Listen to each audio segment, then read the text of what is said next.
Hey folks, Jake from Walkie Farm here, and we're here at Wamargama at the home block with the Nguni mob. Got a couple left twos there. Look at them go. These two have been with each other since they were calves. They're heifers. Their mums are half sisters, so they got a bit of history. Actually, I know I always do this weird family tree stuff with you, but I find this interesting, right? So her mum and her mum are half sisters with her. So that's their auntie. Got a little lick block out here. This is a copper multivitamin lick block, and I don't mind throwing a little bit of mineral supplements out here. I know a lot of people get funny about no supplements ever. You know, we don't throw pellets out, we don't throw grain.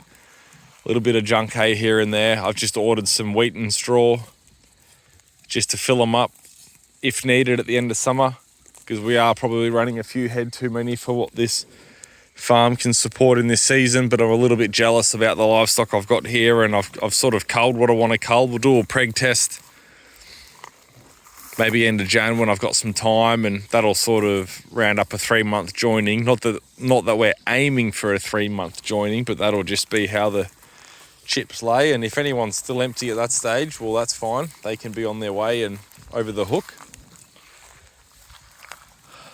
But I'm quite happy to give them some little mineral supplements like this, partly because a lot of what they ingest, they excrete.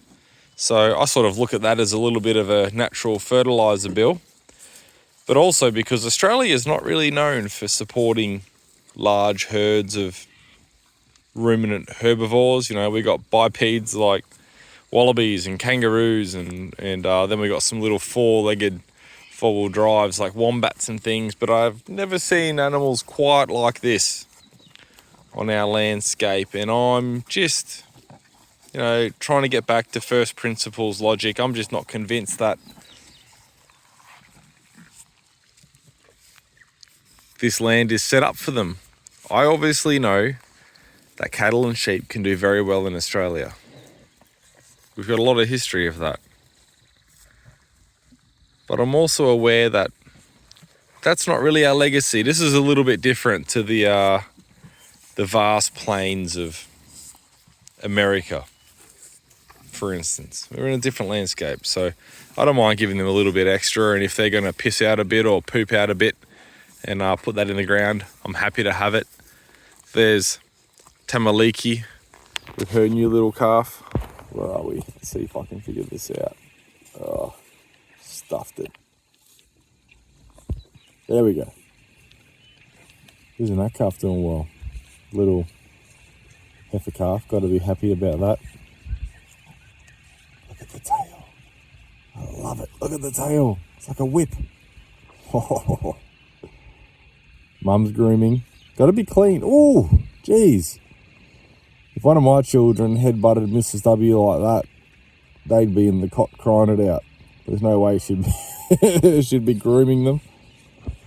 Now, if you watch our channel, you know that we've got a couple little house cows, and one of the house cows is Cheddar, who was abandoned by her mum. Oh, we got a little paddy melon coming up.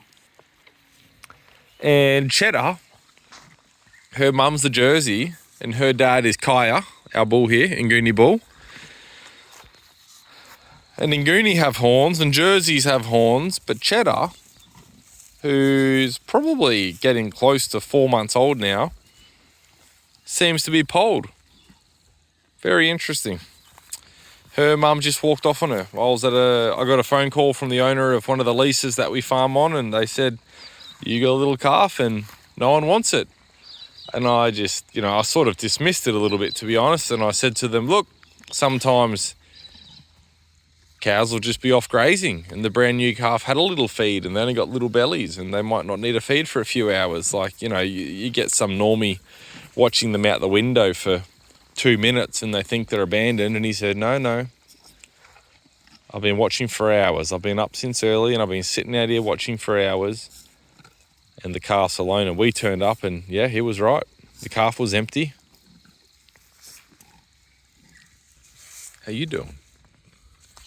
The calf was empty and the mum was nowhere to be seen, and they were right next to the yard. So I ran all the animals through the yards and I milked them all, and I couldn't find the mum with colostrum. There was plenty of cows in milk because we were calving, but I couldn't find anything with colostrum. And I had the calf, I gave it a pinch and made it bellow. Guys, not a single cow even flicked an ear. No one was interested. So we brought her home and threw a bag of colostrum into her. I keep a bit of colostrum, 2.5 litre bags frozen in my chest freezer. I get them from a local dairy. You know, you sort of pray never to use them. You don't want a system that encourages the use of them, but every now and then they come in handy, and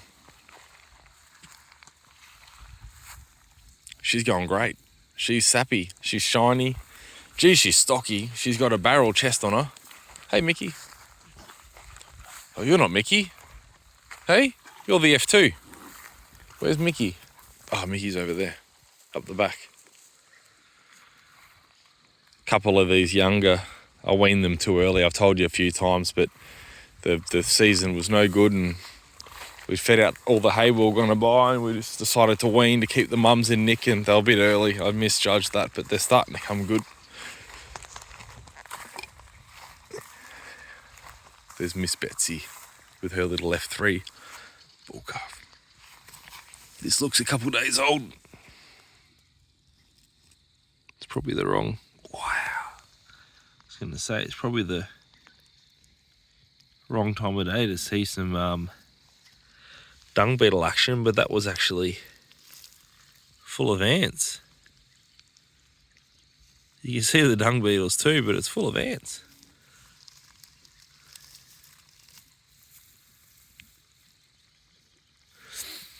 I'm no dung beetle expert. See that red there? That's the soil.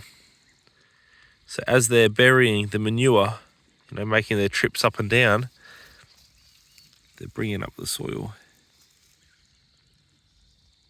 That's a beetle right there. I'm no dung beetle expert, but just from my layman's observation, we've got 4 distinct species here, and one of them's enormous. Can't get over how big they are. This pasture in here is a little bit, geez, it's thin. All this stuff here, this is silvergrass. Once it's dried off, like I've got silvergrass and foggrass here in this dry stand, and when it's green and I bunch them up, they eat it. They don't complain. Happy to have it. But, you know, as it stands here, it's a pretty ordinary feed, but they're getting into it. They're in a bigger paddock than I'd like, but guys, Christmas week just rails me between all the shops and the orders and the deadlines and the family stuff. There's just no way. What are you doing, little calf? But she's fat. Look at her rimming. It's bulging. Darling, when I say you're fat, you know that's a compliment. I'm trying to be your friend. She's lovely, Miss Betsy here. She's a good mum. Always shiny, always fat as mud. Quite a good gut capacity on her. She's a lead cow, but not, you know, quite often in my mobs. I'm running 3 mobs at the moment. Normally we've got 4. I destocked one of my southern leases. Normally the lead cows I find really friendly and kind and patient and inquisitive. And Miss Betsy here's the lead cow.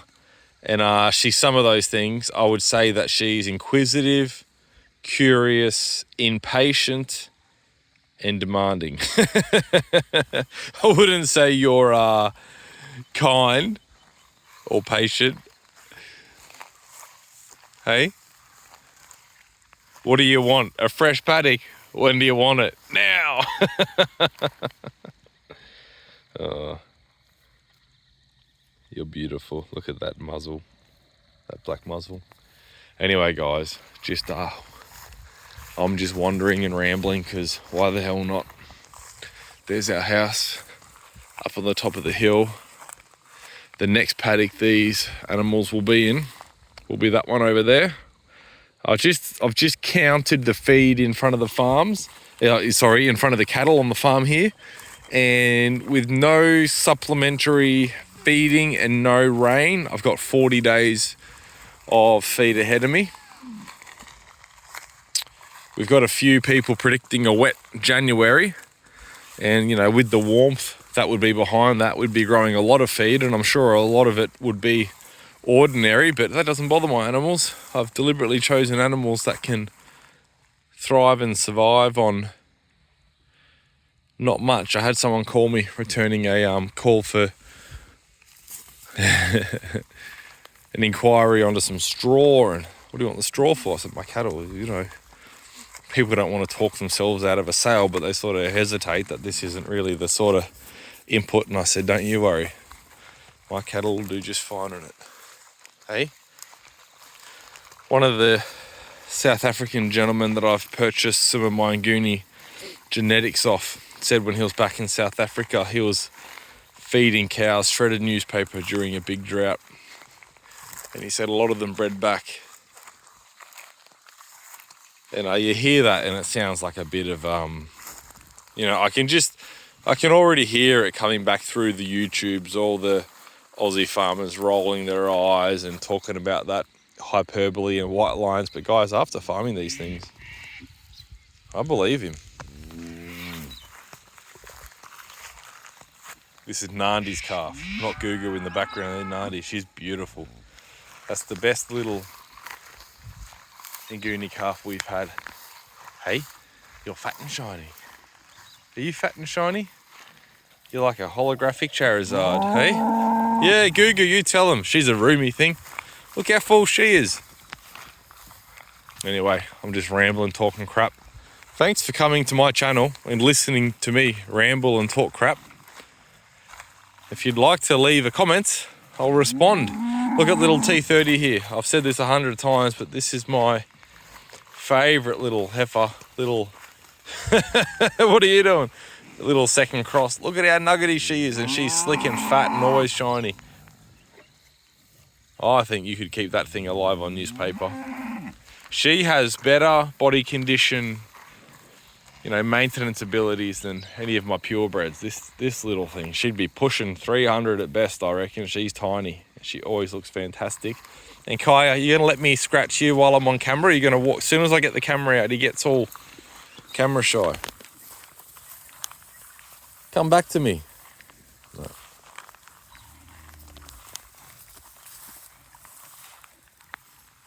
Rude.